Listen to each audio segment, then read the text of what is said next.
To MT learnings एक प्रभावी पहल स्टूडेंट। आज हम डिस्कस करने जा रहे हैं आसियान को, association of a South East Asian nation. ठीक है, chapter number 3 new centres of power के अंदर पिछली वीडियो में हमने यूरोपियन यूनियन को डिस्कस किया था और ये समझा था कि किस प्रकार से यूरोपियन यूनियन ग्रो कर रहा है, प्रोग्रेस कर रहा है और वो कैसे जो है आगे चल करके बड़ी पावर बनता जा रहा है, अमेरिका के लिए एक चैलेंज बनता जा रहा है। आज हम बात करेंगे आसियान की। ये भी एक रीजनल ऑर्गेनाइजेशन है और आसियान किस प्रकार से ग्रो कर रहा है, क्या इसका पर्पस है, क्या इसका मीनिंग है, आज हम उसको डिस्कस करते हैं। आइए शुरू करते हैं आसियान को। आसियान को समझने से पहले हमें जानना जरूरी है कि आसियान की जियोपॉलिटिकल लोकेशन क्या है। देखिए, ये आसियान का पूरा मैप है। इस मैप में आप देखेंगे कि म्यांमार हो गया, थाईलैंड हो गया, कंबोडिया, सिंगापुर, इंडोनेशिया, ये सारी कंट्री जो है आसियान का मेंबर है। और आप म्यांमार को देखेंगे तो म्यांमार जो है वो इंडिया के बॉर्डर से टच करता है, इंडिया के साथ टच करता है। अपर पार्ट में आप देखेंगे तो आपको चाइना जो है, आप जानते हैं कि चाइना जो है इंडिया के साथ लगा हुआ, तो इंडिया चाइना इसके नीचे जो कंट्री आता है, इसलिए इसको south association of South East Asian nation कहा जाता है, यानी कि दक्षिण पूर्वी एशियाई देशों का एक संगठन इसको कहा जाता है। तो यह है आसियान।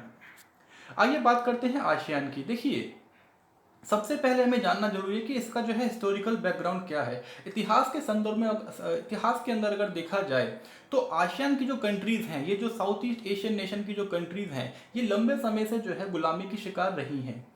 जापान साम्राज्य के अंडर में ये सब कंट्रियाँ रही हैं। 1945 के बाद जब जापान हार जाता है तो ये जहाँ ये कंट्री जो है पूरे तरीके से एक आज़ाद हो जाती हैं। लेकिन आज़ादी के बाद भी जो है यहाँ पर बड़े पैमाने पर जो है कह सकते हैं कि गरीबी रही है, भुखमरी रही है, माल न्यूट्रिशन रहा है और तमाम प्रकार के हिंसा रही है। यानी कि ये कह सकते हैं कि ये कंट्री पूरे तरीके से स्टेबलाइज नहीं हो पाई है, जिसी कारण से यहाँ पर कई प्रकार की इंस्टेबिलिटी रही है, कई प्रकार की इकोनॉमिक बैकवर्डनेस रही है। तो जिस कारण से इन कंट्री ने डिसाइड किया कि हम मिलकर के एक रीजनल ऑर्गेनाइजेशन बनाएंगे, संगठन बनाएंगे और सब मिलकर के डेवलपमेंट करेंगे। और इन्होंने ये डेवलपमेंट का काम बहुत तेजी से शुरू भी किया है। तो आइए इसको समझते हैं।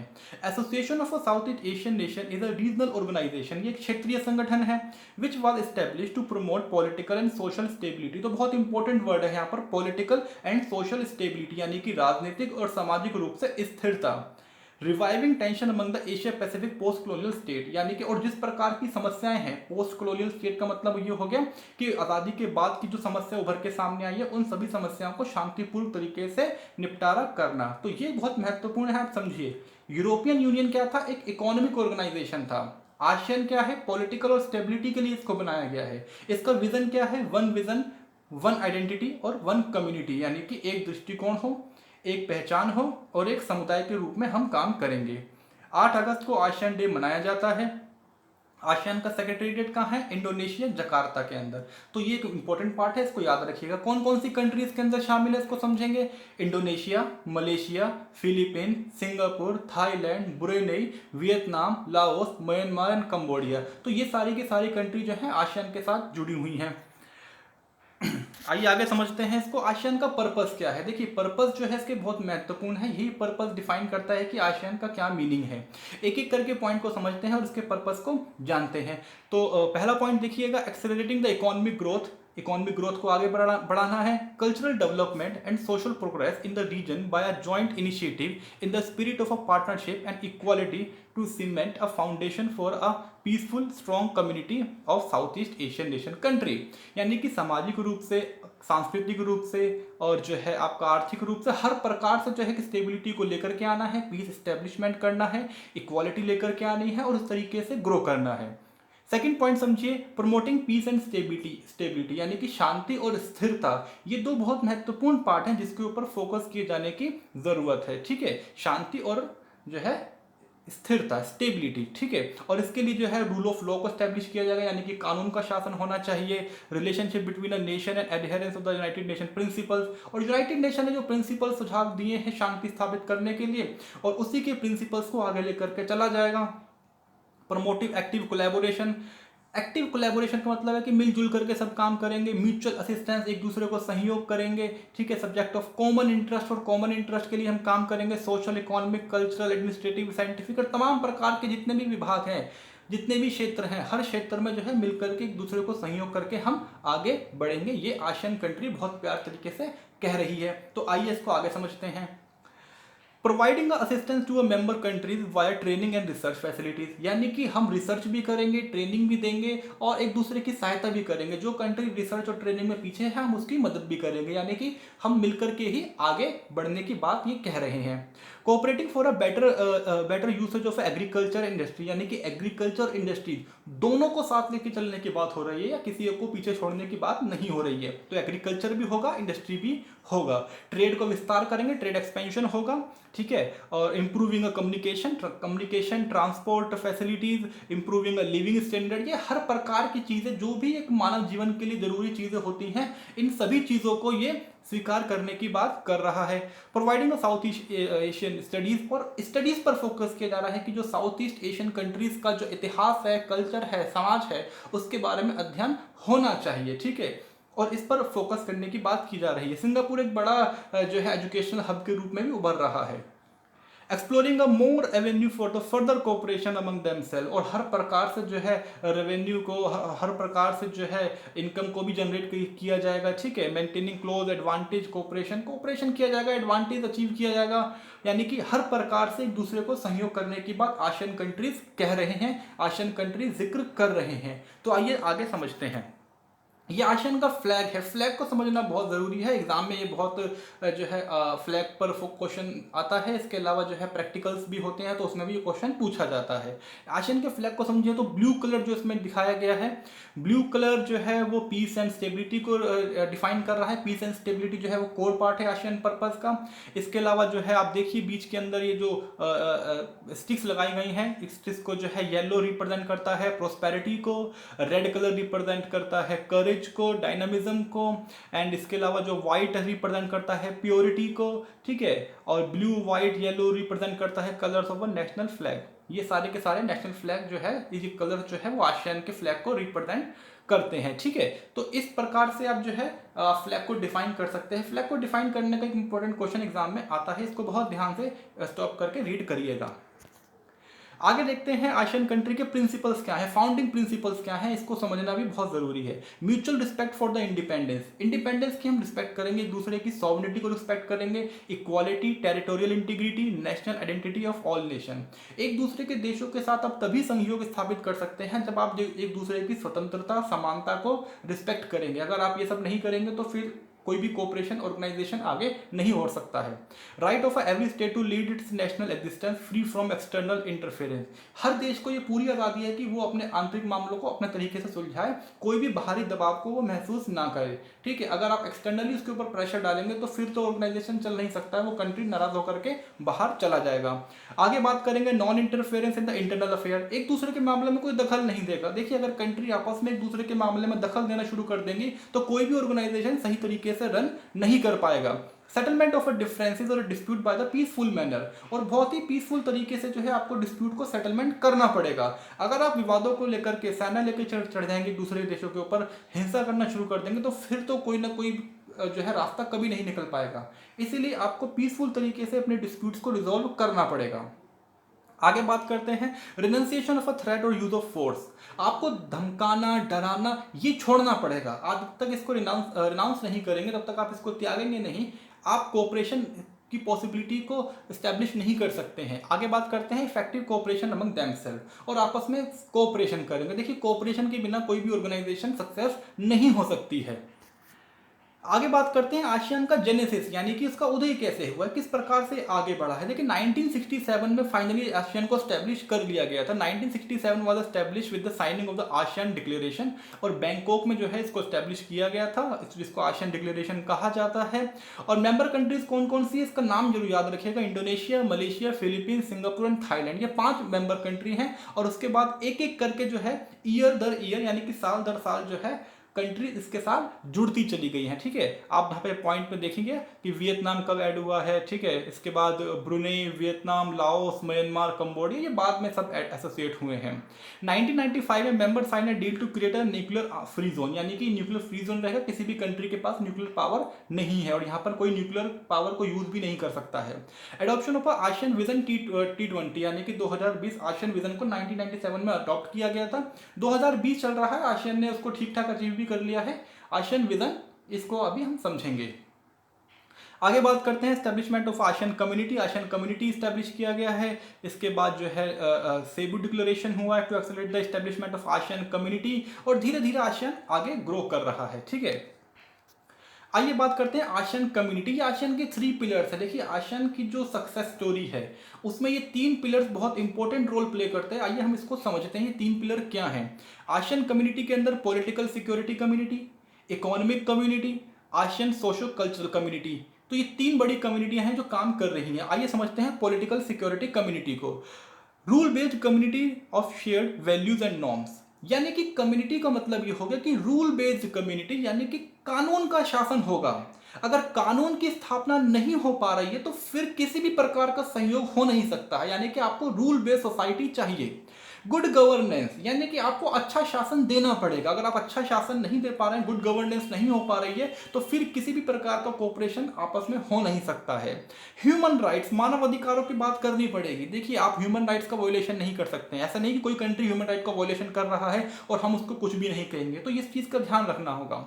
Adherence to the principle of democracy, लोकतंत्र की स्थापना होनी चाहिए। बिना लोकतंत्र के कोई भी व्यवस्था चल नहीं सकती है, कोई भी गवर्नेंस हो नहीं सकती है। तो डेमोक्रेटिक वैल्यूज को साथ चलना पड़ेगा। ये पॉलिटिकल कम्युनिटी प्रेशराइज या कहें कि असर्ट करती है, जोर देती है। आगे बात करते हैं इकोनॉमिक कम्युनिटी की। तो my dear student, economic community का मतलब ये हो गया सिंगल मार्केट, यानी कि बाजार एक जैसा होगा। ऐसा नहीं है कि इन देशों के बीच में जो दूरियां हैं वो बाजार भी अलग अलग हो जाए, दूर हो जाए। एक मार्केट आपको बनानी पड़ेगी जहां पर एक जैसा सामान हर जगह हर एक सिंगल से सेम रेट में प्रोवाइड हो सके। इसे ही कहते हैं सिंगल मार्केट। आगे बात करते हैं कॉम्पिटेटिव इकोनॉमिक रीजन, यानी कि कॉम्पिटेटिव इकोनॉमी होनी चाहिए, आपस में जो है कंपटीशन भी होना चाहिए। ठीक है, इक्विटेबल इकोनॉमिक डेवलपमेंट, यानी कि आर्थिक विकास एक जैसा होना चाहिए। Linkage to the global economy, और वैश्विक अर्थव्यवस्था के साथ भी आपको जुड़ना है। ऐसा नहीं कि केवल आपस में ही काम करना है, अंतरराष्ट्रीय स्तर पर भी आपको जुड़ना पड़ेगा। आगे बात करते हैं सोशो कल्चरल इकोनॉमी कम्युनिटी की। तो माय डियर स्टूडेंट, इसके अंदर क्या आएगा? एजुकेशन एंड ह्यूमन रिसोर्सेज, तो एजुकेशन बहुत जरूरी है। साइंस एंड आईसीटी, आईसीटी का मतलब इंफॉर्मेशन एंड कम्युनिकेशन टेक्नोलॉजी, इसको बढ़ावा देना है। एंटरप्रेन्योरशिप, यानी कि बिजनेस को बढ़ावा देना है। हेल्थ को बढ़ावा देना है। नेचुरल डिजास्टर मैनेजमेंट, ये सब चीज़ों को बढ़ावा देना, ये सब हमारे कल्चरल पार्ट में आता है। आगे बात करते हैं मैकेनिज्म क्या है इसका। आसियान का मैकेनिज्म समझना भी जरूरी है कि किस प्रकार से आसियान जो है कोऑर्डिनेट करता है आपस के अंदर। देखिए चेयरमैन जो है, चेयरमैनशिप जो है आसियान की, वो चेंज होती रहती है। हर साल जो है अल्फाबेटिक ऑर्डर के हिसाब से हर कंट्री को चेयरमैनशिप करने का मौका मिलता है। ठीक है, आसियान समिट की बात की जाए तो ये समिट जो है यही सबसे इंपॉर्टेंट पार्ट है आसियान का। साल में 2 बार समिट होता है, 2 बार ये लोग मीटिंग करते हैं, आपस में मिलते हैं, और समिट के अंदर जो चीज डिसाइड होती है वही आसियान फॉलो करता है। ठीक है, समिट के अंदर जो चीज डिक्लेरेशन होता है उसी को आसियान जो है फ्यूचर में हर कंट्री उसको फॉलो करती है। मिनिस्टेरियल की बात की जाए तो chart establish 4 important new ministerial bodies. तो 4 इंपॉर्टेंट जो बॉडी एस्टैब्लिश की गई हैं वही आसियान को चलाती हैं। पहला है coordinate council ACC, political security community, economic community, socio cultural community. तो इन तीनों के बारे में हमने पढ़ लिया है। जो कोऑर्डिनेट कमेटी है वो आपस में कोऑर्डिनेट का काम करती है। डिसीजन मेकिंग की बात की जाए तो आसियान की जो मेन काम होता है डिसीजन का, वो कोई वोटिंग से नहीं होता है। उसमें क्या होता है? कंसल्टेशन एंड कंसेंसस, यानी कि आपस में सहयोग और सलाह के तरीके से ही आसियान जो है वो गवर्न होता है, वो काम करता है। ठीक है, आसियान एक्ट की बात की जाती है, चार्टर है, तो it mean that there is stated in the meaning of a formula for a flexible participation में बी यूज्ड। तो फ्लेक्सिबली तरीके से काम किया जाता है, स्ट्रिक्ट या रिजिड तरीके से काम नहीं किया जाता है, कंसेंसस के जरिए काम किया जाता है।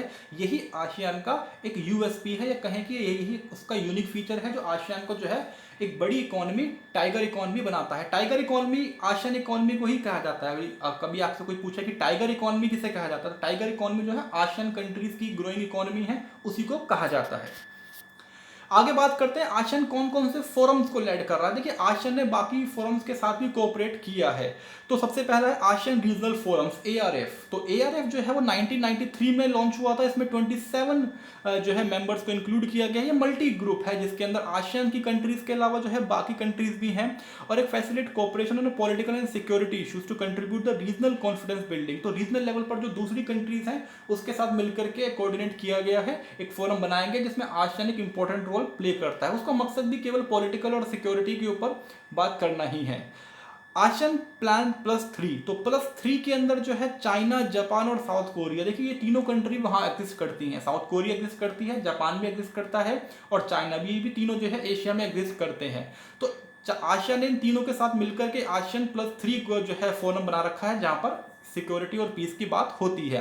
इसके अलावा ईस्ट एशिया समिट, देखिए ईस्ट एशिया समिट जो है आसियान का ही एक्सपेंशन पार्ट है और इसके अंदर जो है काफ़ी इसका एक्सपेंड हो चुका है। Australia, China, India, Japan, New Zealand, Russia, South Korea and United State, ASEAN play very central role और आसियान जो है इसमें सेंट्रल रोल प्ले करता है। तो ये एक इंपॉर्टेंट पार्ट हो गया ईस्ट एशियन समिट। आगे बात करते हैं स्ट्रेंथ एंड अपॉर्चुनिटी। देखिए स्ट्रेंथ क्या है आसियान की, ये जानना हमारे लिए बहुत ज़रूरी है। सबसे इंपॉर्टेंट है कि ASEAN command for a greater influence in Asia Pacific trade, political, security issue. तो एशिया पैसिफिक क्या होता है? एशिया और जो पैसिफिक ओशियन है, इंडो पैसिफिक भी कहा जाता है इसको, एशिया पैसिफिक भी कहा जाता है। इन दोनों के बीच में जो आसियान कंट्रीज है वो इंपॉर्टेंट रोल प्ले करती हैं। ट्रेड, सिक्योरिटी, जो भी एशिया से पैसिफिक की तरफ जाएगा वो यहीं से होकर के गुजरेगा, यहाँ के ओशियन से होकर के गुजरेगा। इसलिए आसियान जो है एक अपॉर्चुनिटी के रूप में भी वहाँ स्टैब्लिश करता है। डेमोग्राफिक डिविडेंड की अगर बात की जाए तो it contribute third largest population. तो ब्रिक्स जो है वो फर्स्ट लार्जेस्ट पॉपुलेशन को कंट्रीब्यूट कर रहा है, आसियान जो है वो थर्ड लार्जेस्ट पॉपुलेशन को कंट्रीब्यूट कर रहा है। ये जो रीजन है, तो ये एक अपॉर्चुनिटी है, मार्केट ग्रोइंग है, ठीक है, कंज्यूमरेबल है, यानी कि यहाँ पर ग्राहक है, कंज्यूमरेबल है ये चीज़ें। Third largest market in the world, दुनिया की तीसरी बड़ी मार्केट बन चुका है। सिक्स्थ जो है sixth largest economy in the world, दुनिया की छठी बड़ी अर्थव्यवस्था बनता जा रहा है, तीसरी एशिया के अंदर बनता जा रहा है। Fourth most popular investment destination globally, तो ग्लोबली फोर्थ इंपॉर्टेंट डेस्टिनेशन, यानी कि आप समझ सकते हैं कि किस प्रकार से आसियान ग्रो कर रहा है। ASEAN share of global export has also risen from only 2% in 1967 to 7% to 2016। तो 2016 में 7% जो है कंट्रीब्यूशन इंटरनेशनल इकोनॉमी में आसियान का है। तो आप समझिए कि इस प्रकार से आसियान ग्रो कर रहा है। आगे बात करें तो सिंगल एविएशन मार्केट है, open skies policies have increase. तो तमाम प्रकार से जो आसियान की पॉलिसीज है वो इंक्रीज हो रही हैं, सिंगल मार्केट की तरफ आसियान बढ़ रहा है। ASEAN has contributed to regional stability by building a much needed and norms and fostering. तो आप इस बात को समझिए कि इसकी आधार क्या है, इसका ग्राउंड क्या है? इसका ग्राउंड है कि पॉलिटिकल स्टेबिलिटी है। आसियान उस स्टेबिलिटी को मेंटेन कर रहा है, वही स्टेबिलिटी धीरे धीरे आगे चल करके आसियान के लिए एक इकोनॉमिक राइज के रूप में उभर के सामने आ रही है। आप ये सारे पॉइंट्स को पढ़िएगा, इसको नोट डाउन करिएगा, एग्जाम में आपके लिए बहुत हेल्प होने वाला है।